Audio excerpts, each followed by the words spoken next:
বিসমিল্লাহির রহমানির রহিম। আসসালামু আলাইকুম সুপ্রিয় শিক্ষার্থীরা, সৃষ্টি একাডেমিক স্কুলের অনলাইন ক্লাসে সবাইকে স্বাগত জানাচ্ছি। আজকে আমি উচ্চতর গণিতের অধ্যায় 2 বীজগাণিতিক রাশি থেকে আংশিক ভগ্নাংশ নিয়ে আলোচনা করব। পূর্বের ক্লাসে আমি আংশিক ভগ্নাংশে তোমাদের যে আংশিক ভগ্নাংশ সংক্রান্ত 5টি নিয়ম আছে আংশিক ভগ্নাংশ সমাধানে, এর 2টি নিয়ে আমি আলোচনা করেছি, ক এবং খ। এখন আমি গ নিয়ে আলোচনা করব। গতে লক্ষ্য করো, যেমন গতে আছে যে যদি কোনো আংশিক ভগ্নাংশ দেখো যে সেখানে কি আছে, হরের যে উৎপাদক আছে সেগুলো বাস্তব, এক ঘাত বিশিষ্ট এবং হরের যে উৎপাদক আছে তার পুনরাবৃত্তি হবে। অর্থাৎ হরে বাস্তব এবং এক ঘাত বিশিষ্ট উৎপাদক থাকে এবং সেগুলোর কয়েকটি কি হবে, পুনরাবৃত্তি হবে। তাহলে পুনরাবৃত্তি কখন হয় পূর্বের ক্লাসে আমি কিছুটা আলোচনা করেছি।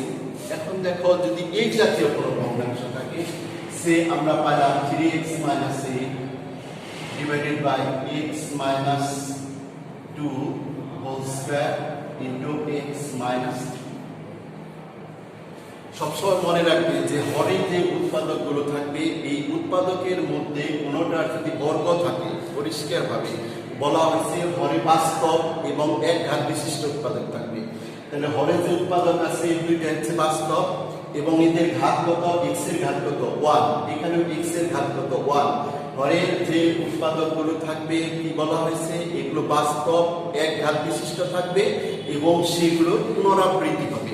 পুনরাবৃত্তি কখন হবে, যখন হরের যে উৎপাদকগুলো আছে এর মধ্যে যদি বর্গ দেওয়া থাকে, অর্থাৎ স্কয়ার আকারে কোনোটা থাকে, তাহলে সেইটা পুনরাবৃত্তি হবে। কিভাবে পুনরাবৃত্তি হবে লক্ষ্য করো, যেমন এখানে x - 2 হোল স্কয়ার আছে, তাহলে x - 2 হোল স্কয়ার আছে, তাহলে x - 2 হোল স্কয়ারের উৎপাদক কয়টা, দুইটা। একটা হচ্ছে x - 2 একটা উৎপাদক আর আরেকটা হচ্ছে x - 2 হোল স্কয়ার।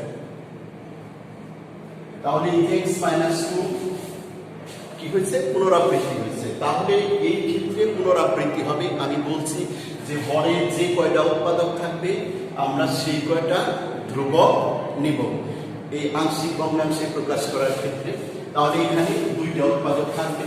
তাহলে এই জাতীয় ভগ্নাংশগুলোকে কিভাবে আমরা আংশিক ভগ্নাংশে প্রকাশ করব, ধরি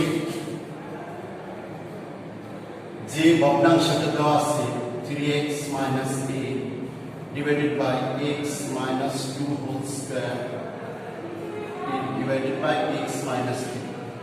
এটা হচ্ছে অভেদ চিহ্ন। এই চিহ্নটাকে বলা হয় অভেদ। তাহলে 3x - 8 divided by x - 2 whole square into x - 3। তাহলে লক্ষ্য করো একটা ধ্রুবক দিলাম। তাহলে প্রথমে এটার উৎপাদক কি, x - 2 whole square এর x - 2 একটা উৎপাদক লিখলাম, প্লাস b আরেকটা ধ্রুবক নিলাম, নেওয়ার পর কি x - 2 হোল স্কয়ার, এটা পুনরাবৃত্তি x - 2 হোল স্কয়ার, প্লাস আরেকটা উৎপাদক আমাদের আছে, এটা হচ্ছে আরেকটা ধ্রুবক নিলাম c ডিভাইডেড বাই x - 3। তাহলে লক্ষ্য করো যে পুনরাবৃত্তি হলে আমরা কিভাবে লিখি, অর্থাৎ যেটার মধ্যে বর্গ আছে, এখানে যে দুইটা উৎপাদক আছে সেই দুইটা উৎপাদক আমরা কি লিখলাম, a by x - 1 a divided by x - 2 plus b by x - 2 whole square, তারপর ছিল x - 3 c by x - 3। তাহলে আমি বলেছি যে কয়টা উৎপাদক থাকবে আমরা সেই কয়টা ধ্রুবক নিব। তাহলে a by একটা উৎপাদক, b by আরেকটা উৎপাদক, c by আরেকটা উৎপাদক। এখানে তিনটা উৎপাদক আছে, লক্ষ্য করো এখানে দুইটা উৎপাদক, এখানে একটা উৎপাদক, এই জন্য আমরা তিনটা ধ্রুবক নিয়েছি। তাহলে খুব ভালো করে এটা মনে রাখবে যে পুনরাবৃত্তির ক্ষেত্রে আমরা কিভাবে এটাকে আংশিক ভগ্নাংশে প্রকাশ করব। এইটা লেখার পর তারপর আমরা ক্যালকুলেশন করি a b এবং c এর মান বের করে এখানে বসিয়ে দিলে এই ভগ্নাংশটাকে, এই যে এগুলো সবই কি হবে, আংশিক ভগ্নাংশে প্রকাশ হয়ে যাবে। এটাও এটার একটা আংশিক ভগ্নাংশ, এটাও এটার একটা আংশিক ভগ্নাংশ এবং এটার একটা আংশিক ভগ্নাংশ। এরপরে দেখো ঘতে আছে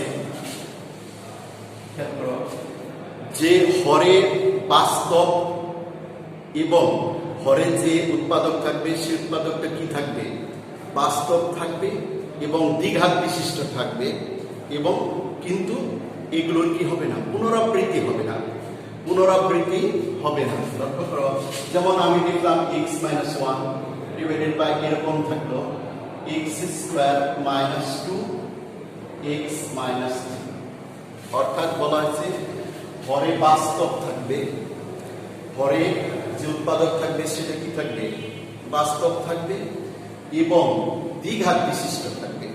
যে উৎপাদক থাকবে সেখানে দ্বিঘাত বিশিষ্ট উৎপাদক থাকবে। তাহলে যে দ্বিঘাত বিশিষ্ট উৎপাদক আছে, দ্বিঘাত মানে এক্স এর পাওয়ারটা কত থাকবে, 2 থাকবে। দ্বিঘাত বিশিষ্ট উৎপাদক থাকবে, কিন্তু এগুলোর পুনরাবৃত্তি হবে না। পুনরাবৃত্তি কখন হবে, যখন এখানে বর্গ থাকবে। যদি বর্গ থাকে তাহলে কি হতো, পুনরাবৃত্তি হতো। এখানে যেহেতু বর্গ নাই তাহলে এটি কি হবে না, পুনরাবৃত্তি হবে না। তাহলে এই জাতীয় যে ভগ্নাংশগুলো যদি দেওয়া থাকে তাহলে তাদেরকে আমরা কিভাবে আংশিক ভগ্নাংশে প্রকাশ করব। তাহলে লক্ষ্য করো, এটাকে আমরা ধরে নিই, ধরি x minus 1 divided by x square minus 2 into x minus 3। এটা হচ্ছে অভেদ চিহ্ন। তাহলে এখানে কয়টা উৎপাদক আছে, 2টা উৎপাদক। তাহলে a লিখলাম, ডিভাইডেড প্রথম উৎপাদক কি আছে, x স্কয়ার মাইনাস 2। এখানে একটা জিনিস খুবই ভালোভাবে মনে রাখতে হবে যে উপরে এবং নিচে যে x এর যে ঘাত আছে, এই x এর ঘাতের সাথে তফাৎ সবসময় 1 থাকবে। উপরের x এবং নিচের x এর সাথে পার্থক্য অর্থাৎ ঘাতের পার্থক্য থাকবে 1।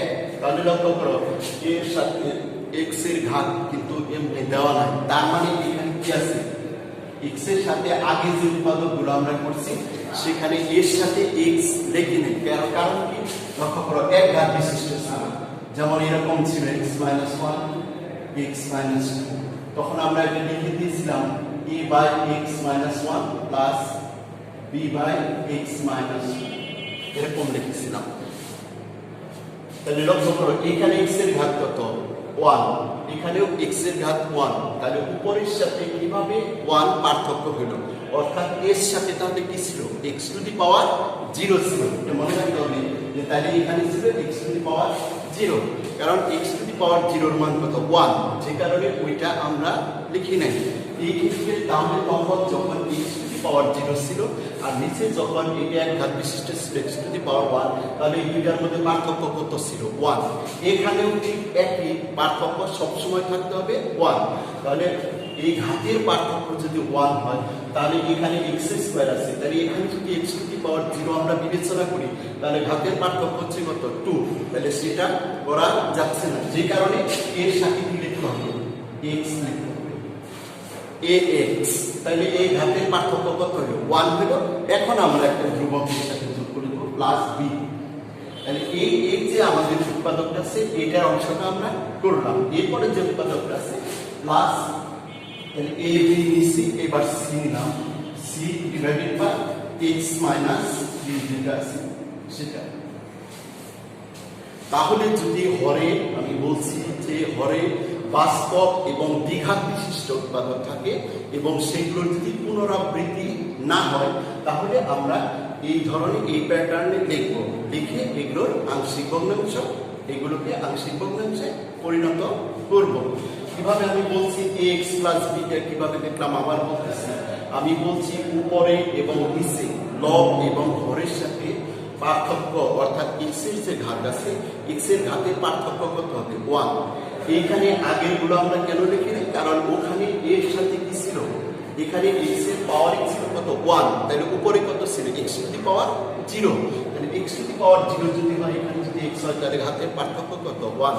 তাহলে এইখানে যখন আমরা a লিখছিলাম, a লিখলে কি হচ্ছে, পার্থক্য হচ্ছে 2, সেই পার্থক্যটা করা যাবে না, অবশ্যই পার্থক্য হতে হবে 1। যে কারণে আমরা কি লিখছি, এর সাথে একটা x গুণন করে দিছি, তাহলে পার্থক্য তখন কত হচ্ছে, 1 হচ্ছে। এটার ঘাত 1, এটার ঘাত 2, তাহলে পার্থক্য কত হলো, 1। প্লাস আমরা আরেকটা ধ্রুবক লিখে দিছি, প্লাস তারপরে যে উৎপাদকটা আছে সেটা নিয়েছি। এখন হচ্ছে যেমন আমাদের ঘ হলো। এরপরে যে উমটা যেটা আছে উমটা ঠিক সেম বলা হয়েছে, হরে বাস্তব দ্বিঘাত হরে কি থাকবে, বাস্তব এবং দ্বিঘাত বিশিষ্ট উৎপাদক থাকবে এবং সেগুলোর কি হবে, পুনরাবৃত্তি হবে। এর মধ্যে থেকে যে কোনোটার কি হবে, পুনরাবৃত্তি হবে। কয়েকটি পুনরাবৃত্তি হবে। পুনরাবৃত্তি হবে কখন আমরা বুঝবো, যখন এখানে বর্গ দেওয়া থাকবে। তাহলে লক্ষ্য করো, দ্বিঘাত বিশিষ্ট যেটা আছে এটার আমরা কি করবো, একটা স্কোয়ার দিয়ে দিলাম এইখানে। তাহলে এটার কি হবে, পুনরাবৃত্তি হবে। পুনরাবৃত্তি হলে আমরা কিভাবে করব, দেখো যে হরে বাস্তব দ্বিঘাত বিশিষ্ট উৎপাদক থাকবে এবং সেগুলোর কি হবে, পুনরাবৃত্তি হবে। পুনরাবৃত্তি হবে তখন আমরা বলবো যখন এখানে বর্গ দেওয়া থাকবে। তাহলে লক্ষ্য করো, তাহলে এখানে ইতিপূর্বে আগে আমি বলেছি এখানে কয়টা উৎপাদক আছে, দুইটা উৎপাদক। একটা হচ্ছে x স্কয়ার মাইনাস 2 আর একটা হচ্ছে x square minus 2 whole square. তাহলে এখানে দুইটা উৎপাদক, এখানে একটা উৎপাদক। টোটাল এখানে কয়টা উৎপাদক আছে, তিনটা উৎপাদক। তাহলে লক্ষ্য করো, এই অংশটা যখন আমরা কাজ করব আগের মতো, তাহলে a by x square minus 2 যদি থাকে তাহলে আমি বলছি ঘাতের পার্থক্য হইতে হবে 1। তাহলে এখানে একটা x দিতে হবে আর এখানে একটা কিনলাম ধ্রুবক নিলাম। তাহলে x plus b divide by x square minus 2। এরপরে আমরা x স্কয়ার মাইনাস 2 হোল স্কয়ারের ক্ষেত্রে কিভাবে লিখব, plus x square minus 2 whole square. তাহলে এখানে ধ্রুবক সি বি পর্যন্ত। এরপরে আমরা সি নিব কত, তাহলে এখানেও কি আছে x স্কয়ার, তাহলে এখানেও পার্থক্য হবে কত, 1। তাহলে এখানেও একটা x নিতে হবে, x প্লাস তাহলে cx দিলাম। এরপরে আরেকটা ধ্রুবক কি নিব আমরা, b নিব। তাহলে cx প্লাস b। তাহলে আমরা এখানে কি দিলাম, cx প্লাস d। এরপরে লক্ষ্য করো প্লাস আরেকটা উৎপাদক আমাদের রয়ে গেছে x মাইনাস 3। তাহলে e বাই x মাইনাস 3। এরপরে এখান থেকে আমরা a b c d এবং e এর মান বের করে এখানে আমরা বসিয়ে দিলে এটা আংশিক ভগ্নাংশে পরিণত হয়ে যাবে। এটা লক্ষ্য করো যে পুনরাবৃত্তিটা কিভাবে হয়, যখন বর্গ থাকবে তখন এটা পুনরাবৃত্তি হবে। এটা আমরা কাজ করতেছি কিরকম ভগ্নাংশ, অর্থাৎ যেটার হরে বাস্তব দ্বিঘাত বিশিষ্ট উৎপাদক থাকে এবং সেগুলোর কি হয়, পুনরাবৃত্তি হয়। তাহলে পুনরাবৃত্তি হলে কিভাবে হয়, তাহলে এখানে কয়টা উৎপাদক আছে, দুইটা, x স্কয়ার মাইনাস 2 একটা উৎপাদক আর x square minus 2 whole square একটা উৎপাদক। তাহলে x স্কয়ার মাইনাস 2 এর জন্য আমরা প্রথমে লিখছি, তারপরে x স্কয়ার মাইনাস 2 হোল স্কয়ারের জন্য লিখছি, তারপরে কি লিখছি, x মাইনাস 3 এর জন্য আমরা উৎপাদক লিখেছি। তাহলে এই পাঁচটা নিয়ম যথাযথভাবে তোমাদের মনে রাখতে হবে এবং যথাযথভাবে মনে রাখতে পারলে তোমরা এই আংশিক ভগ্নাংশ সংক্রান্ত যে কোনো সমস্যার সমাধান সহজেই করতে পারবে। আর এসএসসিতে প্রায় প্রত্যেক বছরই আংশিক ভগ্নাংশ থেকে একটা অঙ্ক থাকে। তাহলে তোমরা অবশ্যই অত্যন্ত গুরুত্বের সাথে তোমাদের বইয়ের নিয়মগুলো দেওয়া আছে, তোমরা অবশ্যই একটু জেনে নেবে আর এক্সাম্পলগুলো দেখবে। দেখলে এখান থেকে এ বি সির মানগুলো কিভাবে নির্ণয় করতে হয় সেটা তোমরা সহজেই মান বের করতে পারবে। সুপ্রিয় শিক্ষার্থীরা, সবাইকে ধন্যবাদ জানিয়ে আগামী ক্লাসের আমন্ত্রণ জানিয়ে আজকের মতো এখানেই শেষ করছি। আসসালামু আলাইকুম।